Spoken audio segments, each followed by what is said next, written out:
లోకా సమస్తం సుఖినో భవంతు.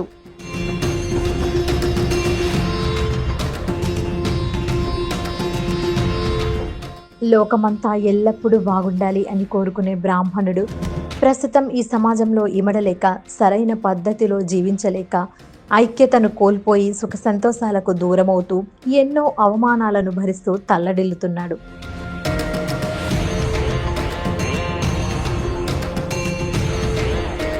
రాజకీయంగా, సామాజికంగా, ఆర్థికంగా ఎదగలేకపోతున్నాడు. అత్యున్నత స్థానంలో ఉండే బ్రాహ్మణులు నేడు అధమ స్థానానికి దిగజారారు. మహిళలు స్వేచ్ఛను కోల్పోతున్నారు.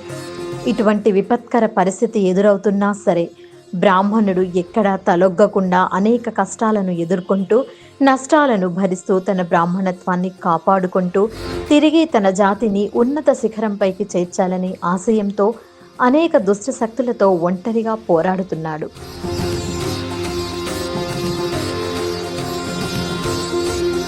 అలాంటి దుర్భర పరిస్థితిలో ఇబ్బంది పడుతున్న బ్రాహ్మణుల బంధుమిత్రుల కోసం ఏర్పాటయ్యింది మన బ్రాహ్మణ సంక్షేమ వేదిక.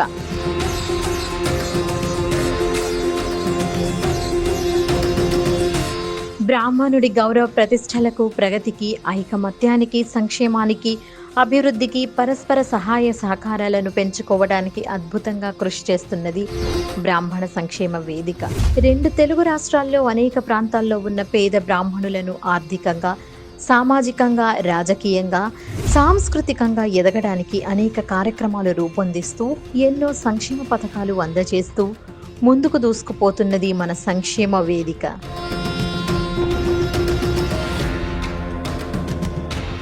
బ్రాహ్మణ సంక్షేమ వేదిక గత 4 సంవత్సరాలుగా 2 తెలుగు రాష్ట్రాలలో వివిధ ప్రాంతాలలో ఎన్నో సంక్షేమ కార్యక్రమాలు అత్యంత గౌరవ ప్రధానంగా నిర్వహిస్తూ అనేక వేల మంది బ్రాహ్మణుల అభిమానాన్ని పొందుతూ అతి త్వరలో 5వ వార్షికోత్సవంలోకి అడుగిడుతున్నది. 2 తెలుగు రాష్ట్రాలలో ఉన్న దాదాపు 250 హాస్పిటల్స్ యాజమాన్యాలతో 30 డయాగ్నోస్టిక్స్ సెంటర్స్, అపోలో ఫార్మసీలలో, చైతన్య, విద్యాదాయని విద్యా సంస్థలు, బృందావన్, ఓయో రూమ్స్ వంటి ఎన్నో సంస్థలతో రాయితీల ఒప్పంద పత్రాలను సేకరిస్తూ రాయితీల సౌకర్యాన్ని కల్పిస్తూ వేల మంది బ్రాహ్మణులకు ఆర్థిక భారాన్ని తగ్గించే విధంగా విశేష కృషి చేస్తుంది మన బ్రాహ్మణ సంక్షేమ వేదిక.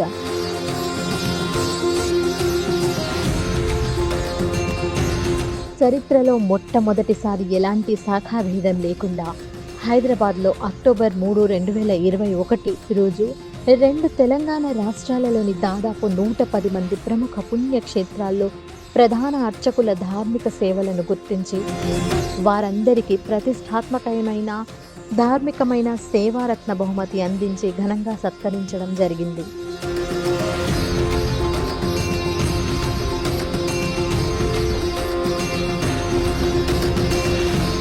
బ్రాహ్మణ సమాజంలో ఎవరూ నిర్వహించని విధంగా బ్రాహ్మణ చిన్నారులను కళల వైపు ఉన్న ఆసక్తిని పెంపొందించడానికి బ్రాహ్మణ కళా సంరంభం వేడుకను 22 మే 2022 నాడు హైదరాబాద్లో అత్యంత వైభవంగా నిర్వహించింది. దాదాపు 120 మంది చిన్నారుల ప్రతిభను నాట్య రంగం, సంగీతం, ఏకపాత్రాభినయం వంటి వివిధ రంగాలలో వారి ప్రతిభను గుర్తించి వారికి బహుమతి ప్రదానోత్సవం చేయడం జరిగింది.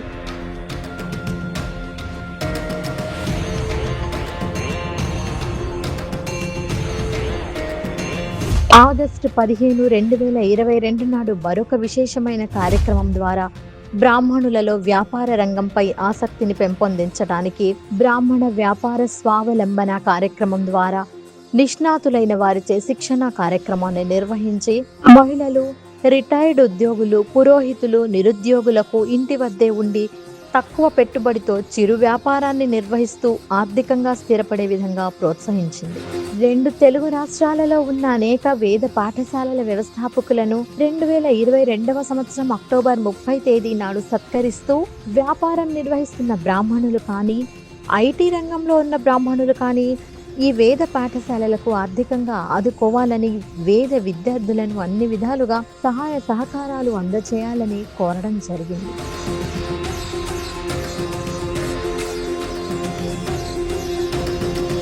బ్రాహ్మణ బ్రాహ్మణ సంక్షేమ వేదిక ఆధ్వర్యంలో డిసెంబర్ 25, 2022 నాడు బ్రాహ్మణ నిరుద్యోగ యువత కోసం ఉద్యోగ మేళ భారీ ఎత్తున నిర్వహించి దాదాపు 250 సంస్థల యాజమాన్యాల సహకారంతో అనేక వేల మంది బ్రాహ్మణ యువతకు ఉద్యోగ అవకాశాన్ని కల్పించడం జరిగింది.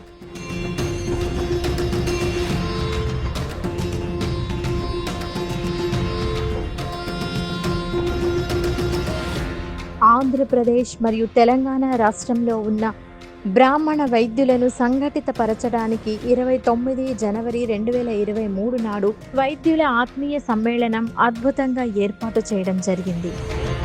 ఇందులో దాదాపు 150 మంది వైద్యులు పాల్గొని 2 తెలుగు రాష్ట్రాలలో ఉన్న బ్రాహ్మణుల ఆరోగ్య పరిరక్షణ కోసం ఉచితంగా తమ సహాయ సహకారాలను అందిస్తామని వాగ్దానం చేశారు. ఏప్రిల్ 16, 2022 నాడు చరిత్రలో ఎవరూ చేయని సాహసాన్ని చేస్తూ దేశంలోని అన్ని రాష్ట్రాలతో ఉన్న 146 ప్రముఖ పవిత్ర నదీ జలాలను సేకరించి ఆ సర్వేశ్వరుడికి మహారుద్రాభిషేకం నిర్వహించారు. ఈ అద్భుతమైన దైవ కార్యంలో 12 ద్వాదశ జ్యోతిర్లింగాల ప్రధాన అర్చకులతో పాటు భారతదేశంలోని ఎన్నో రాష్ట్రాల బ్రాహ్మణులు అతిథులుగా పాల్గొని రుద్రాభిషేకం కార్యక్రమాన్ని విజయవంతం చేశారు.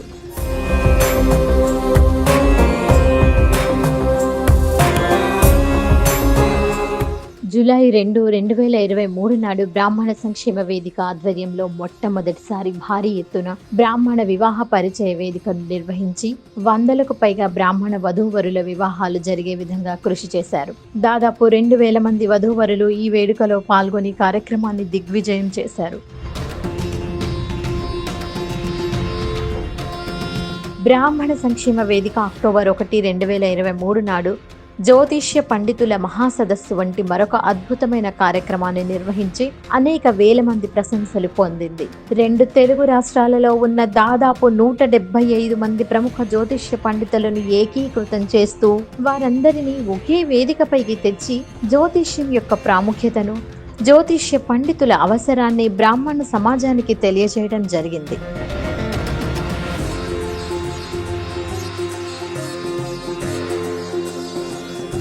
జనవరి 21, 2024 నాడు బ్రాహ్మణ సంక్షేమ వేదిక ఆధ్వర్యంలో బ్రాహ్మణులకు ఆర్థిక భారాన్ని తగ్గించే ఉద్దేశంతో 2 తెలుగు రాష్ట్రాలలో రాయితీలతో ఒప్పంద పత్రాన్ని అందజేసిన 110 ప్రముఖ హాస్పిటల్స్, 30 డయాగ్నోస్టిక్ సెంటర్స్, చైతన్య విద్యా సంస్థలు, ఓయో రూమ్స్, బజాజ్ ఎలక్ట్రానిక్స్ తదితర సంస్థల యాజమాన్యాలతో సత్కార సంరంభ వేడుక కార్యక్రమం నిర్వహించి వారందరికీ కృతజ్ఞతాపూర్వక ధన్యవాదాలు తెలియజేయడం జరిగింది. బ్రాహ్మణ సంక్షేమ వేదిక ఆధ్వర్యంలో 31 మార్చ్ 2024 నాడు బ్రాహ్మణ న్యాయ శ్రేష్ఠుల ఆత్మీయ సదస్సులో దాదాపు 20 మంది న్యాయమూర్తులు, 150 మంది న్యాయవాదుల ఆత్మీయ కలయికతో అద్భుతమైన వేడుకను నిర్వహించడం జరిగింది. 2 తెలుగు రాష్ట్రాలలో బ్రాహ్మణులపై దాడి చేసే వారిపై, దౌర్జన్యాలు చేసే వారిపై, మహిళలను కించపరిచే వారిపై న్యాయపరమైన చర్యలు చేపట్టాలని బ్రాహ్మణ సంక్షేమ వేదిక చేసిన తీర్మానంపై సభ్యులందరూ ఏకగ్రీవంగా ఆమోదించారు.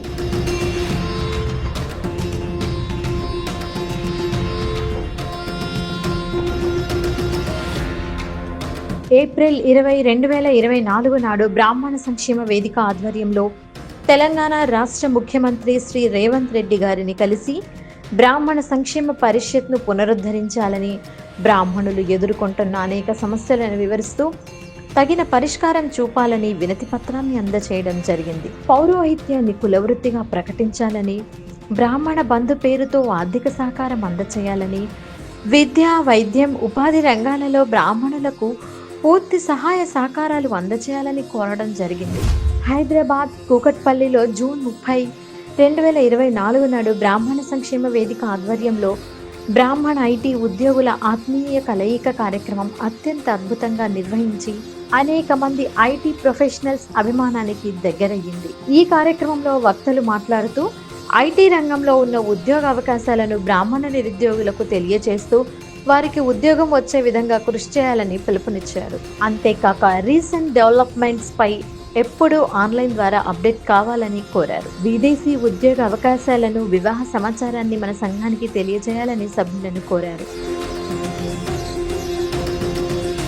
ఆగస్టు 11, 2024 నాడు హైదరాబాద్ ఉప్పల్లోని శ్రీ సాయి త్రిశక్తి ఆలయంలో బ్రాహ్మణ మహిళా విభాగం వారి ఆధ్వర్యంలో శ్రీచక్ర లక్ష కుంకుమార్చన కన్నుల పండుగగా జరిగింది. ఈ వేడుకలో అనేక వందల మంది బ్రాహ్మణ మహిళలు పాల్గొని అమ్మవారికి శ్రీచక్ర కుంకుమార్చన వేడుకను అత్యంత భక్తి శ్రద్ధలతో నిర్వహించారు. సెప్టెంబర్ 1, 2024 నాడు బ్రాహ్మణ సంక్షేమ వేదిక హైదరాబాద్లో మాజీ రాష్ట్రపతి శ్రీ సర్వేపల్లి రాధాకృష్ణ జయంతి సందర్భంగా జాతీయ ఉపాధ్యాయ దినోత్సవం జరుపుకుంటున్న శుభ సందర్భంగా బ్రాహ్మణ గురుభ్యో నమః వేడుకను అత్యంత వైభవంగా నిర్వహించి దాదాపు 150 మంది బ్రాహ్మణ గురువులను ఘనంగా గౌరవించడం జరిగింది. సెప్టెంబర్ 29 నాడు తెలంగాణ రాష్ట్రం జగిత్యాలలోని కొండగట్టు శ్రీ ఆంజనేయ స్వామి వారి సన్నిధిలో ద్వాదశాలయ ప్రధాన అర్చక వర్యుల సత్కారంతో పాటు 150 మంది జిల్లాలోని చిన్న దేవాలయాలలో అర్చకోత్తములను గౌరవించడం జరిగింది. గత కొన్ని మాసాలుగా బ్రాహ్మణ సంక్షేమ వేదిక సభ్యులు 2 తెలుగు రాష్ట్రాలలో విశాఖపట్నం, శ్రీకాకుళం, అమలాపురం, విజయవాడ, కర్నూలు, తిరుపతి, రాజమండ్రి, చీరాల, నిజామాబాద్, కరీంనగర్, మెదక్ తదితర అనేక జిల్లాల్లో పర్యటించి బ్రాహ్మణ సంక్షేమ వేదిక అందిస్తున్న పథకాలను వివరిస్తూ బ్రాహ్మణులలో ఉత్తేజాన్ని నింపుతూ బ్రాహ్మణ సమాజం పట్ల చైతన్యాన్ని తెచ్చే ప్రయత్నం చేసింది.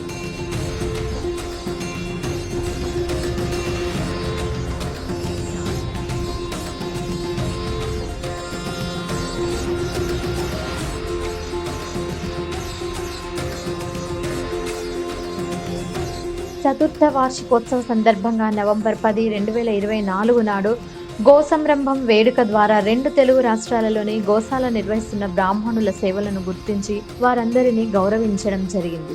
ఈ వేడుక హైదరాబాద్ ఎల్బీ నగర్లోని సువర్ణ భారతి గోశాలలో అంగరంగ వైభవంగా జరిగింది. గత సంవత్సరం డిసెంబర్ 22 నాడు ఆదివారం బ్రాహ్మణ సంక్షేమ వేదిక ఆధ్వర్యంలో విశాఖపట్నంలోని శంకర మఠంలో అర్చకుల సన్మాన మహోత్సవం సందర్భం అత్యద్భుతంగా జరిగింది. విశాఖపట్నంలోని దేవాలయాల అర్చక వర్యులు దాదాపు 180 మంది పాల్గొని ఈ వేడుకను జయప్రదం చేశారు. బ్రాహ్మణ సంక్షేమ వేదిక ఆధ్వర్యంలో మొట్టమొదటిసారిగా జనవరి 1, 2025 నూతన సంవత్సర క్యాలెండర్ను 2 తెలుగు రాష్ట్రాలలో ఒకే రోజు దాదాపు 10 జిల్లాల్లో కార్యవర్గ సభ్యులు మరియు అతిథుల చేతుల మీదుగా ఆవిష్కరించడం జరిగింది. హైదరాబాద్, విశాఖపట్నం, మెదక్, నిజామాబాద్, తిరుపతి, అమలాపురం, మహబూబ్ నగర్, నిర్మల్, కడప, అనంతపూర్ వంటి అనేక ప్రాంతాలలో ఈ ఆవిష్కరణ వేడుక అద్భుతంగా జరిగింది. జనవరి 5, 2025 నాడు హైదరాబాద్ ఉప్పల్లోని శ్రీ సాయి త్రిశక్తి పీఠంలో చిన్నారులకు వ్యాసరచన పోటీని ఏర్పాటు చేసి ఉత్తమ వ్యాసరచనలను గుర్తించి వారందరికీ బాల సాహితీ బహుమతులను అందజేయడం జరిగింది. ఈ పోటీలలో దాదాపు 350 మంది చిన్నారులు పాల్గొని అతిథుల చేతుల మీదుగా బహుమతులను అందుకున్నారు.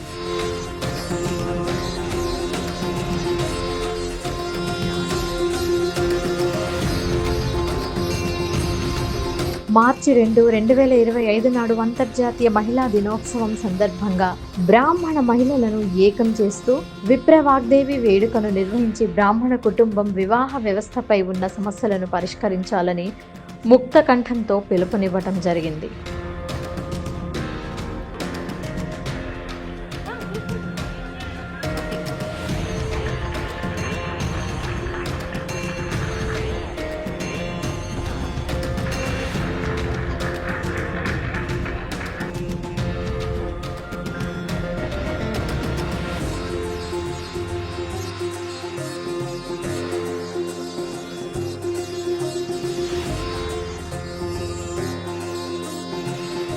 మార్చి 27 తెలుగు నూతన సంవత్సరం సందర్భంగా హైదరాబాద్ ఎల్బీ నగర్లోని సువర్ణ గోశాలలో శ్రీ విశ్వావసునామ సంవత్సర పంచాంగాన్ని తత్వం చారిటబుల్ అధినేత బ్రహ్మశ్రీ బంగారయ్య గారి చేతుల మీదుగా ఆవిష్కరించడం జరిగింది. బ్రాహ్మణ ఆర్థికాభివృద్ధి, సంక్షేమం, జీవన స్థితిగతులను మెరుగుపరచడానికి బ్రాహ్మణ సంక్షేమ వేదిక చేస్తున్న ఈ యజ్ఞంలో మీరందరూ కూడా భాగస్వాములు కావాలని హృదయపూర్వక విజ్ఞప్తి చేస్తూ మా 5వ వార్షికోత్సవానికి మిమ్మల్ని ఆహ్వానిస్తోంది మీ బ్రాహ్మణ సంక్షేమ వేదిక.